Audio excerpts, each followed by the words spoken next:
Et l'on reparle de la dernière déclaration de la Chine sur la mer de Chine méridionale.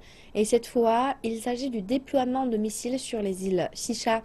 Le ministre chinois des Affaires étrangères Wang Yi a indiqué mercredi qu'un déploiement limité est nécessaire des installations de défense nationale sur le propre territoire chinois n'avait rien à voir avec la militarisation de la mer de Chine méridionale.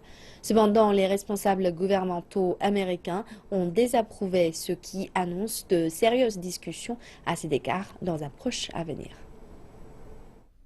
Le déploiement d'un missile sur l'île Yongxing de Xisha a récemment suscité les critiques venant des États-Unis. Le ministère chinois des Affaires étrangères défend que ce déploiement n'a rien de nouveau et que la Chine agit entièrement dans le cadre de ses droits souverains.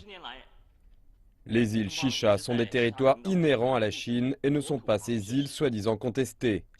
Au cours des dernières décennies, la Chine a déployé des installations de défense du territoire sur les îles Xisha. Il n'y a là rien de nouveau. Nous espérons que certains pays ne vont pas délibérément faire des leurs sur ce point, mais feront davantage pour les intérêts de la paix régionale et de la stabilité. Plus tôt cette semaine, le président américain Barack Obama a organisé un sommet des dirigeants de l'ASEAN en Californie. Les tensions en mer de Chine méridionale et l'importance de la liberté de navigation ont été l'un des thèmes principaux de ces discussions. Mais à la fin, la déclaration conjointe du sommet n'a fait qu'ajouter un seul nouvel engagement à la non-militarisation associée à la position politique existante.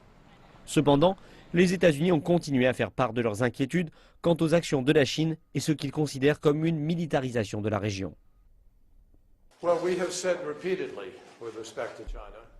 Nous avons déclaré à plusieurs reprises à l'égard de la Chine que le standard devant être appliqué à tous les pays en mer de Chine méridionale est la non-militarisation. Mais il y a des preuves que chaque jour, il y a eu un accroissement de la militarisation d'une façon ou d'une autre. Et cela constitue une inquiétude sérieuse. Et en dépit des différends entre la Chine et d'autres plaignants, toutes les parties ont convenu que le dialogue est la clé d'une solution pacifique. La Chine, en tant que plus grand État de la mer de Chine méridionale, a entrepris de fournir davantage d'articles pour les peuples, ainsi que de services à la communauté internationale, et de jouer un rôle positif ici. La Chine s'engage à travailler avec toutes les parties concernées et à garantir la paix et la stabilité dans la région.